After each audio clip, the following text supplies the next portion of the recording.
The Art of Controversy by Arthur Schopenhauer. Genius and Virtue. When I think, it is the spirit of the world which is striving to express its thought.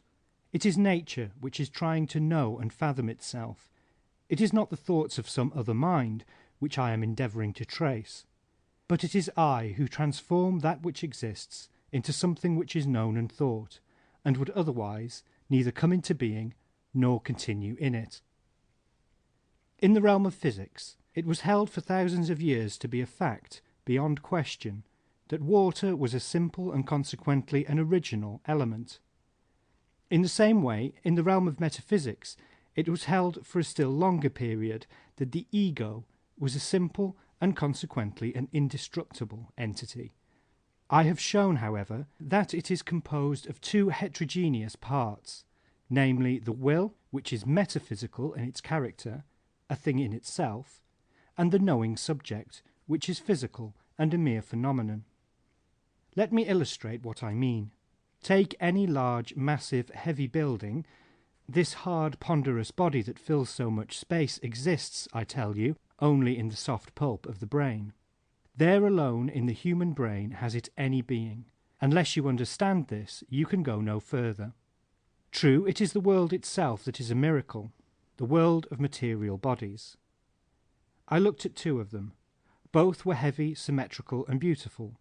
One was a jasper vase with golden rim and golden handles. The other was an organism, an animal, a man. When I had sufficiently admired their exterior, I asked my attendant genius to allow me to examine the inside of them, and I did so. In the vase I found nothing but the force of gravity and a certain obscure desire, which took the form of chemical affinity. But when I entered into the other, how shall I express my astonishment at what I saw? It is more incredible than all the fairy tales and fables that were ever conceived. Nevertheless, I shall try to describe it, even at the risk of finding no credence for my tale. In this second thing, or rather in the upper end of it, called the head, which on its exterior side looks like anything else, a body in space, heavy and so on, I found no less an object than the whole world itself, together with the whole of the space in which all of it exists, and the whole of the time in which all of it moves, and finally everything that fills both time and space in all its variegated and infinite character. Nay, strangest sight of all, I found myself walking about in it. It was no picture that I saw, it was no peep-show, but reality itself. This it is that is really and truly to be found in a thing which is no bigger than a cabbage, and which on occasion an executioner might strike off at a blow, and suddenly smother that world in darkness and night. The world, I say, would vanish, did not heads grow like mushrooms, and were there not always plenty of them ready to snatch it up as it is sinking down into nothing, and keep it going like a ball. This world is an idea which they all have in common, and they express the community of their thought by the word objectivity. In the face of this vision I felt as if I were Arjuna when Krishna appeared to him in his true majesty, with his 100,000 arms and eyes and mouths. When I see a wide landscape and realize that it arises by the operation of the functions of my brain, that it is to say of time, space, and causality, on certain spots which have gathered on my retina, I feel that I carry it within me. I have an extraordinarily clear consciousness of the identity of my own being with that of the external world. Nothing provides so vivid an illustration of this identity as a dream. For in a dream other people appear to be totally distinct from us, and to possess the most perfect objectivity, and a nature which is quite different from ours, and which often puzzles, surprises, astonishes, or terrifies us, and yet it is all our own self. It is even so with the will, which sustains the whole of the external world and gives it life. It is the same will that is in ourselves, and it is there alone that we are immediately conscious of it. But it is the intellect, in ourselves and in others, which makes all these miracles possible. For it is the intellect which everywhere divides actual being into subject and object. It is a hall of phantasmagorical mystery, inexpressibly marvellous, incomparably magical. The difference in degree of mental power which sets so wide a gulf between the genius and the ordinary mortal rests, it is true, upon nothing else than a more or less perfect development of the cerebral system. But it is this very difference which is so important, because the whole of the real world in which we live and move possesses an existence only in relation to this cerebral system. Accordingly, the difference between a genius and an ordinary man is a total diversity of world and existence. The difference between man and the lower animals may be similarly explained. When Momus was said to ask for a window in the breast, it was an allegorical joke, and we cannot even imagine such a contrivance to be a possibility, but it would be quite possible to imagine that the skull and its integuments were transparent. And then, good heavens, what differences should we see in the size, the form, the quality, the movement of the brain? What degrees of value? A great mind would inspire as much respect at first sight as 3 stars on a man's breast, and what a miserable figure would be cut by many a one who wore them. Men of genius and intellect, and all those whose mental and theoretical qualities are far more developed than their moral and practical qualities, men, in a word, who have more mind than character, are often not only awkward and ridiculous in matters of daily life, as has been observed by Plato in the 7th book of the Republic, and portrayed by Goethe in his Tasso, but they are often, from a moral point of view, weak and contemptible creatures as well. Nay, they might almost be called bad men. Of this Rousseau has given us genuine examples. Nevertheless, that better consciousness, which is the source of all virtue, is often stronger in them than in many of those whose actions are nobler than their thoughts. Nay, it may be said that those who think nobly have a better acquaintance with virtue, while the others make a better practice of it. Full of zeal for the good and for the beautiful, they would fain fly up to heaven in a straight line, but the grosser elements of this earth oppose their flight, and they sink back again. They are like born artists who have no knowledge of technique, or find that the marble is too hard for their fingers. Many a man who has much less enthusiasm for the good and a far shallower acquaintance with its depths makes a better thing of it in practice. He looks down upon the noble thinkers with contempt, and he has a right to do it. Nevertheless, he does not understand them, and they despise him in their turn, and not unjustly. They are to blame, for every living man has, by the fact of his living, signed the conditions of life. But they are still more to be pitied. They achieve their redemption not on the way of virtue, but on a path of their own, and they are saved not by works, but by faith. Men of no genius whatever cannot bear solitude. They take no pleasure in the contemplation of nature and the world. This arises from the fact that they never lose sight of their own will, and therefore they see nothing of the objects of the world, but the bearing of such objects upon their will and person. With objects which have no such bearing, there sounds within them a constant note, "It is nothing to me," which is the fundamental bass in all their music. Thus all things seem to them to wear a bleak, gloomy, strange, hostile aspect. It is only for their will that they seem to have any perceptive faculties at all, and it is in fact only a moral and not a theoretical tendency, only a moral and not an intellectual value that their life possesses. The lower animals bend their heads to the ground, because all that they want to see is what touches their welfare, and they can never come to contemplate things from a really objective point of view. It is very seldom that unintellectual men make a true use of their erect position, and then it is only when they are moved by some intellectual influence outside them. The man of intellect or genius, on the other hand, has more of the character of the eternal subject that knows than of the finite subject that wills. His knowledge is not quite engrossed and captivated by his will, but passes beyond it. He is the son, not of the bondwoman, but of the free. It is not only a moral, but also a theoretical tendency that is evidenced in his life. Nay, it might perhaps be said that to a certain extent he is beyond morality. Of great villainy he is totally incapable, and his conscience is less oppressed by ordinary sin than the conscience of the ordinary man, because life, as it were, is a game, and he sees through it. The relation between genius and virtue is determined by the following considerations. Vice is an impulse of the will so violent in its demands that it affirms its own life by denying the life of others. The only kind of knowledge that is useful to the will is the knowledge that a given effect is produced by a certain cause. Genius itself is a kind of knowledge, namely of ideas, and it is a knowledge which is unconcerned with any principle of causation. The man who is devoted to knowledge of this character is not employed in the business of the will. Nay, every man who is devoted to the purely objective contemplation of the world, and it is this that is meant by the knowledge of ideas, completely loses sight of his will and its objects, and pays no further regard to the interests of his own person, but becomes a pure intelligence, free of any admixture of will. Where, then, devotion to the intellect predominates over concern for the will and its objects, it shows that the man's will is not the principal element in his being, but that in proportion to his intelligence it is weak.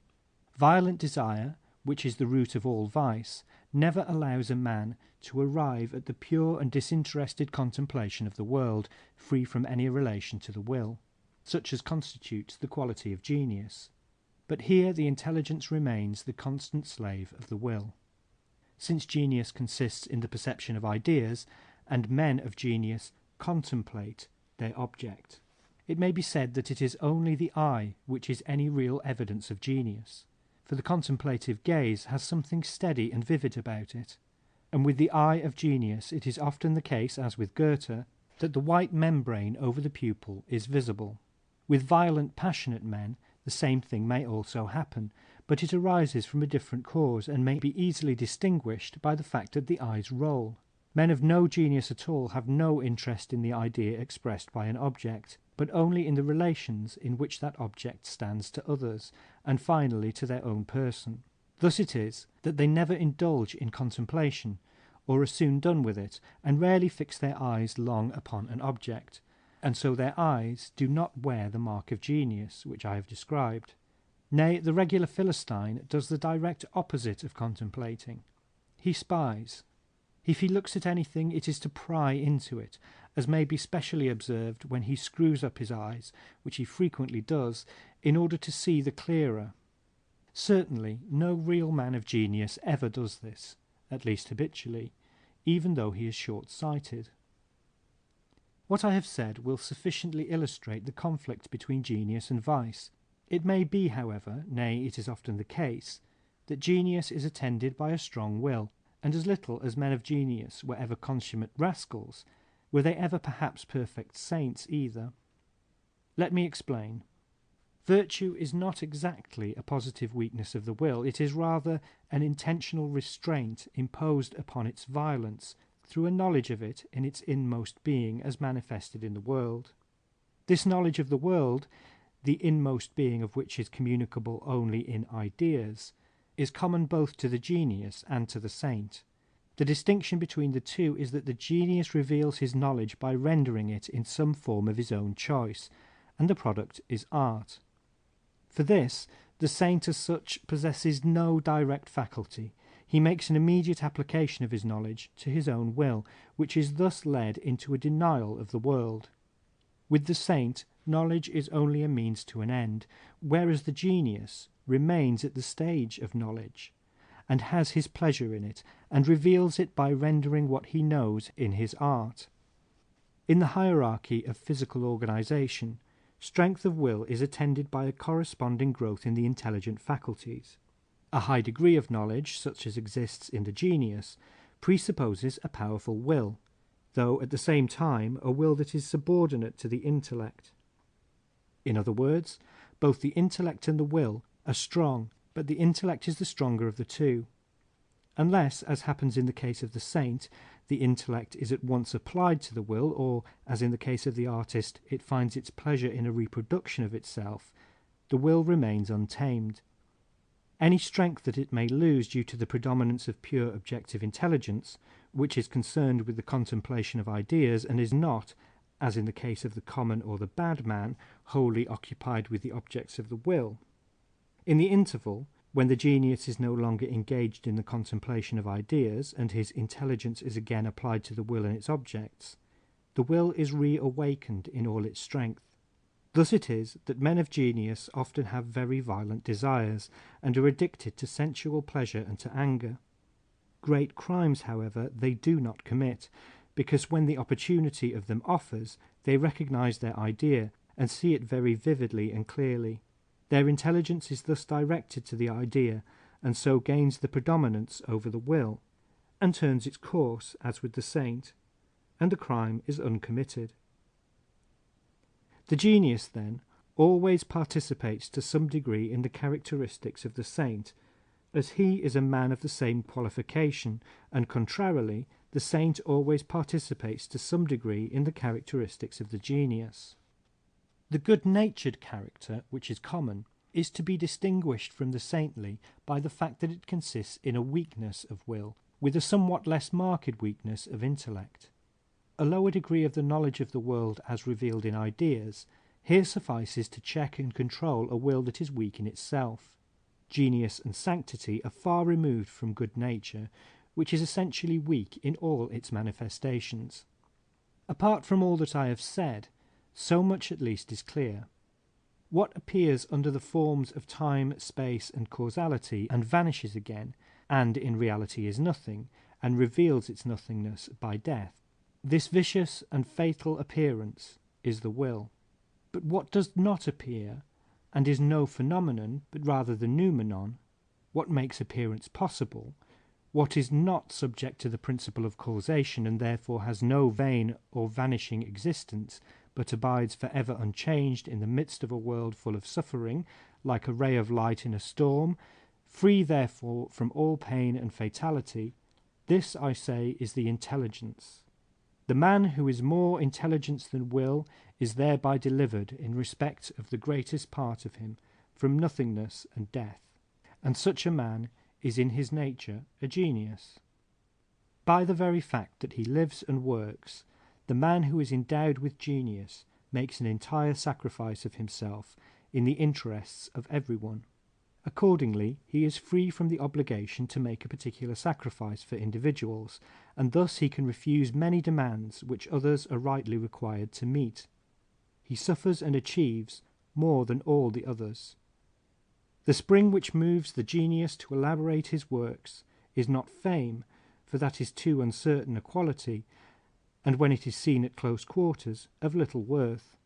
No amount of fame will make up for the labour of attaining it. Nulla est fama tuum par equiparare laborum.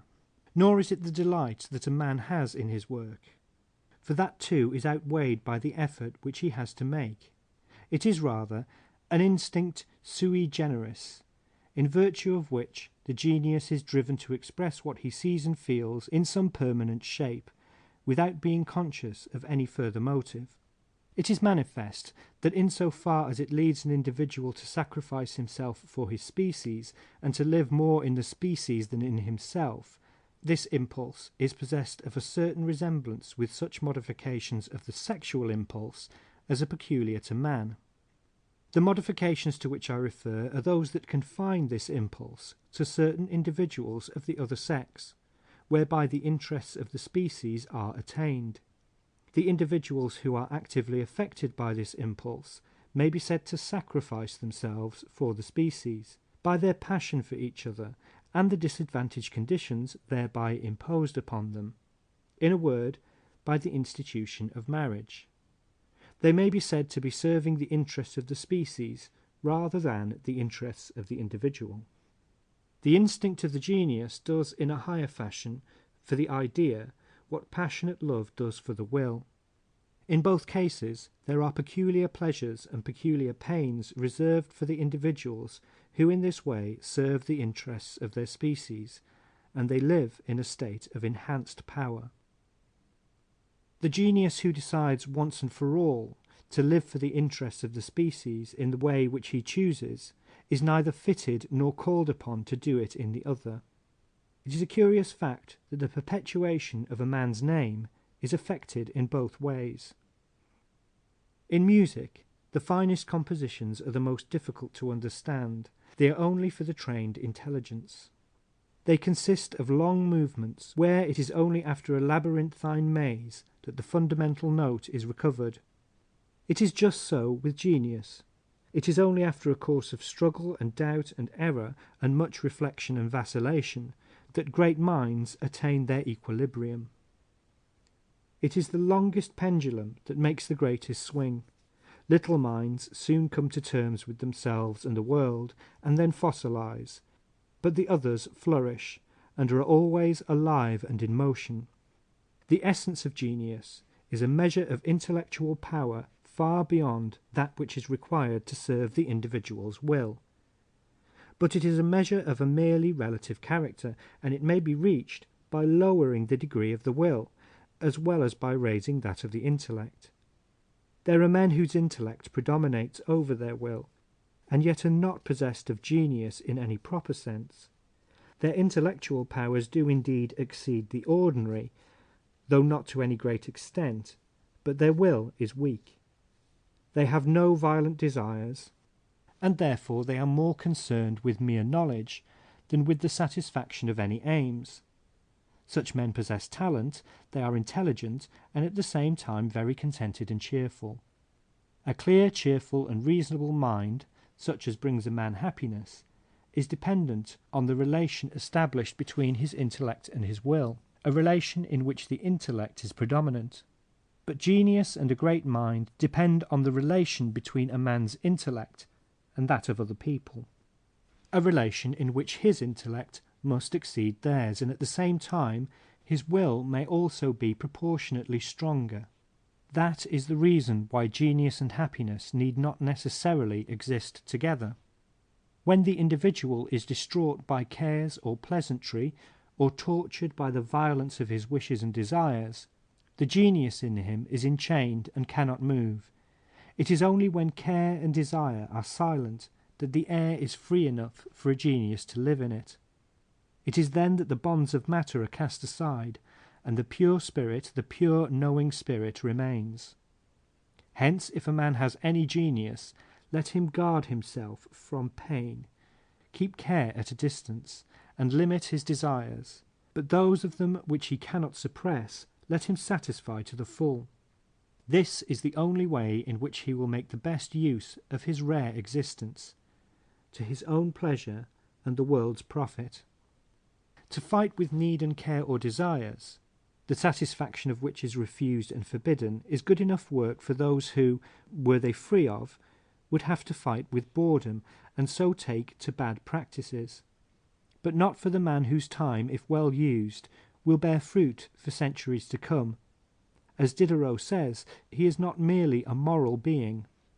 Mechanical laws do not apply in the sphere of chemistry, nor do chemical laws in the sphere in which organic life is kindled. In the same way, the rules which avail for ordinary men will not do for the exceptions, nor will their pleasures either. It is a persistent, uninterrupted activity that constitutes the superior mind. The object to which this activity is directed is a matter of subordinate importance. It has no essential bearing on the superiority in question, but only on the individual who possesses it. All that education can do is to determine the direction which this activity shall take, and that is the reason why a man's nature is so much more important than his education. For education is to natural faculty what a wax nose is to the real one, or what the moon and the planets are to the sun. In virtue of his education, a man says not what he thinks himself, but what others have thought, and he has learned as a matter of training, and what he does is not what he wants, but what he has been accustomed to. The lower animals perform many intelligent functions much better than man, for instance, the finding of their way back to the place from which they came, the recognition of individuals, and so on. In the same way, there are many occasions in real life to which the genius is incomparably less equal and fitted than the ordinary man, nay, more, just as animals never commit a folly in the strict sense of the word, so the average man is not exposed to folly in the same degree as the genius. The average man is wholly relegated to the sphere of being. The genius, on the other hand, lives and moves chiefly in the sphere of knowledge. This gives rise to a twofold distinction. In the first place, a man can be one thing only, but he may know countless things, and thereby to some extent identify himself with them, by participating in what Spinoza calls their esse objectivum.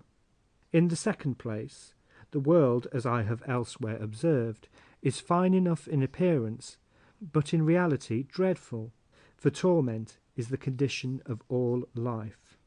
It follows from the first of these distinctions that the life of the average man is essentially one of the greatest boredom, and thus we see the rich warring against boredom with as much effort and as little respite as fall to the poor in their struggle with need and adversity. And from the second of them, it follows that the life of the average man is overspread with a dull, turbid, uniform gravity, whilst the brow of genius glows with mirth of a unique character, which, although he has sorrows of his own more poignant than those of the average man, nevertheless breaks out afresh, like the sun through clouds. It is when the genius is overtaken by an affliction which affects others as well as himself, that this quality in him is most in evidence, for then he is seen to be like man, who alone can laugh, in comparison with the beast of the field, which lives out its life grave and dull. It is the curse of the genius that in the same measure in which others think him great and worthy of admiration, he thinks them small and miserable creatures.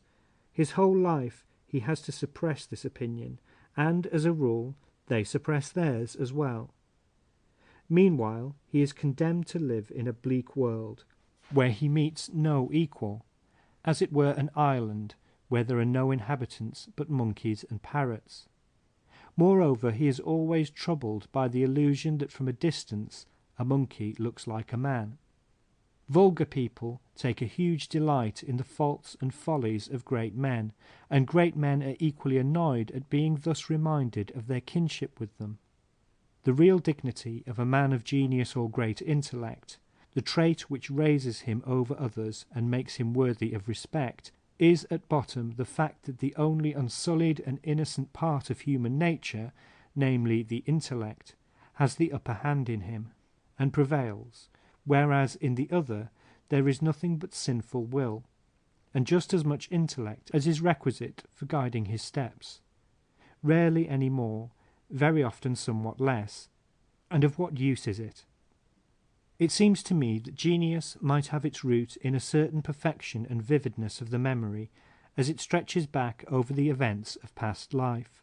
For it is only by dint of memory, which makes our life in the strict sense a complete whole, that we attain a more profound and comprehensive understanding of it. End of the Art of Controversy.